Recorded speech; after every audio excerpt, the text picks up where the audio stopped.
So it's the next morning and everybody waking up. Pepsi dropping by Alexa's room. Oh, today is a Porsche day. We're going to do a Thai barbecue, mukratha. Over with Leah and Candace, Leah said, I know Giselle's done worse in all the years that she's been on TV other than saying she's bored at a dinner party. And you're right, Leah. You're right. Candace said, we deserve Emmys for this. Perhaps. Perhaps. Why we gotta talk about our periods over breakfast? I can't eat my eggs without talking about your eggs. But then they get to asking Heather what she gonna do with Whitney, and that ain't gonna be resolved overnight. Heather's like, look, I can compartmentalize to have fun on this trip. Good for you, Heifer. Good for you. Leah said, well, Whitney told me to watch out for you.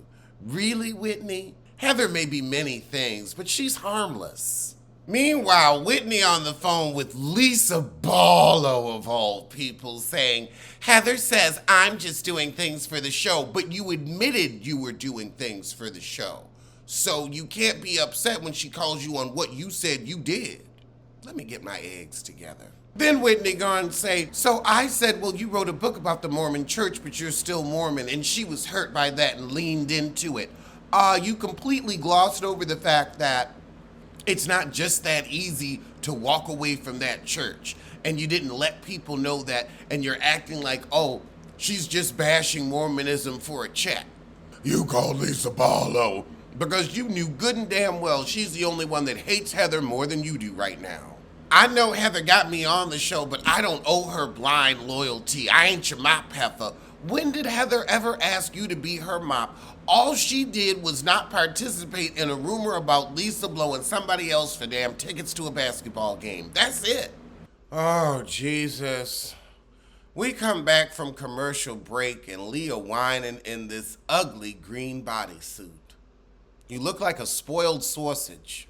So after the massages, Messy Gizzard gets Heather to call Jen Shaw. You've never met this woman. Why you want to check in with her so bad?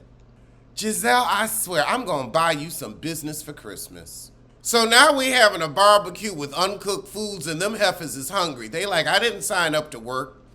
Okay, so this is like a hot pot where you cook it, then you eat it. It's Thai-style barbecue. Okay, that's cool.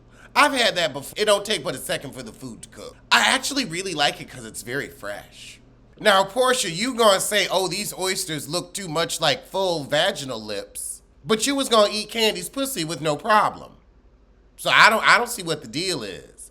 You eaten puss before. I eat oysters. So now Candace says, Portia, I want to talk to you about something. And Portia said, you know, Candace, there will be no tear left behind. And you right, Portia, you right.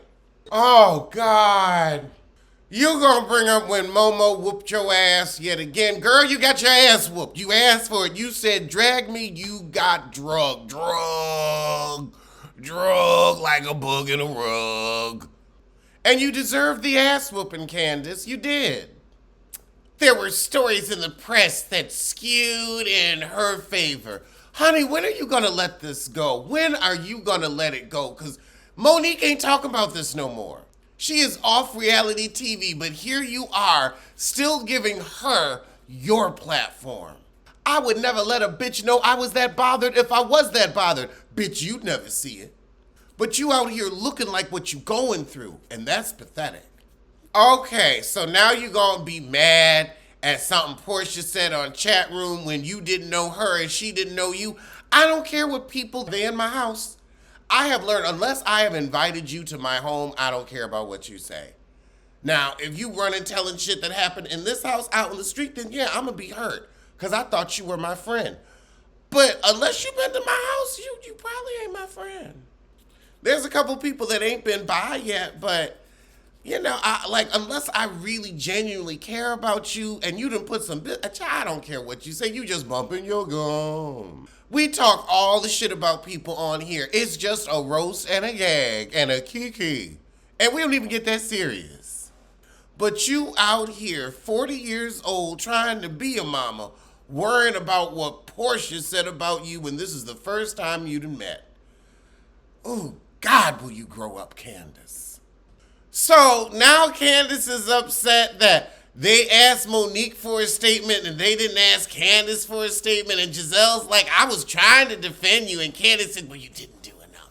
Because you can never do enough for a spoiled brat like Candace.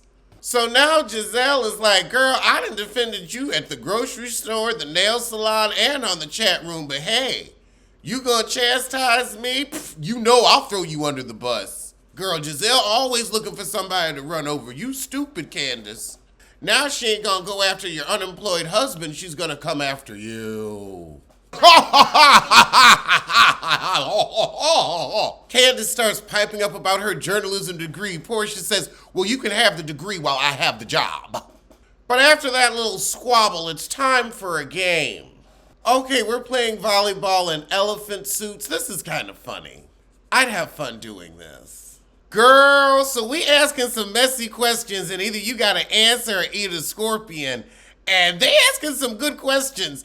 Whitney, name 3 times Heather lied on camera.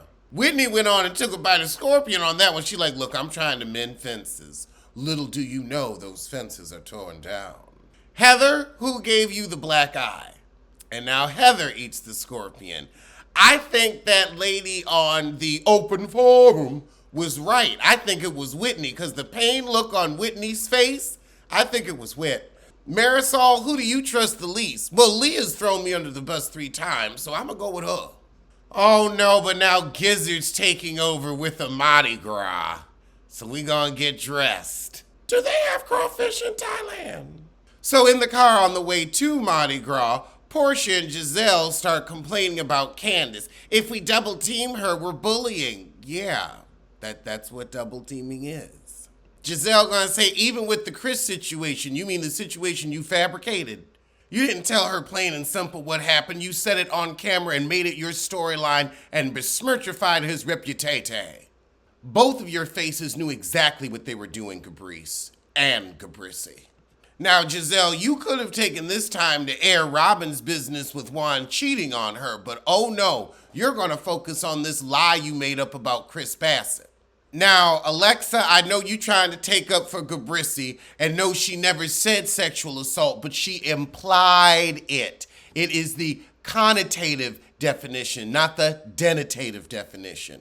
The semantic gymnastics are very important here.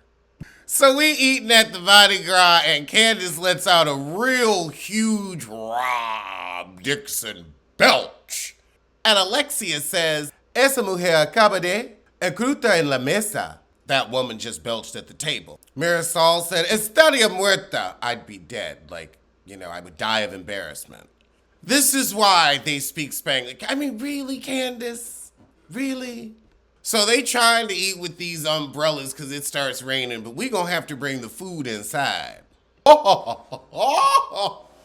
So now we playing reasonable or shady. And Gizzard gonna say, is it shady to accept other franchises' success when your show was canceled?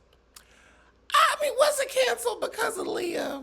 She was definitely a part of it, but I think everybody was included in bringing us a piss poor season of New York last year, or year before last. But then Alexia said, well, I know that was for Miami, and I stand by what I said, that we're the first franchise to make a comeback after 8 years. I mean, they just, they just saw they could make money with y'all on Peacock, so they did. But hey, if that's your claim to fame, clap it up. So then we have a question of, is it fair to call someone a bully who isn't being one? And this is when Candace pipes up and said, well, you two were being bullies to Leah. I would say they were calling you out, but Leah, your overreaction then turned it into more than what it needed to be because you played victim to turn them into bullies when it was a simple call out and you could have quashed it. Then Giselle gonna say, is it reasonable to show your whole ass cheek when it's bigger than everybody else's because you making my butt feel small? Giselle, your butt isn't small, it's just unattractive. Reasonable or shady to name your book a title you don't believe in? Well, she's saying she's a bad Mormon, so how does she not believe in that? Oh God, but now Whitney wants to ask Heather, where are you at in your journey leaving the church because it's been inconsistent? Well, you know how when you leave your husband, some days you want to leave him, sometimes you think you can work it out. And especially when you got kids, you're like, okay, well, I'm going to have to hang around them for a minute. I imagine it's like that. But Whitney, why are you so invested? You need to worry about your broke husband. You've got a coot that's coinless. I'd be concerned with that. Yup, Alexia said, sometimes you ain't signed the divorce papers, but you done walked away from your marriage a long time ago. Thank you. Why is it so important that she sign or don't sign? It's not your journey, Whitney. It's not your journey. You went on your journey and clap it up for you. I know it was hard. Let Heather do it Heather's way. Let her do it her way. That's like telling me how to gay. I'm a gay my way. So we on our way back to the hotel. Portia like, how Whitney and Heather fight and then get in the same van? I couldn't do it. Me either. All right, well, that was the shit, and I'm going to see you soon for something.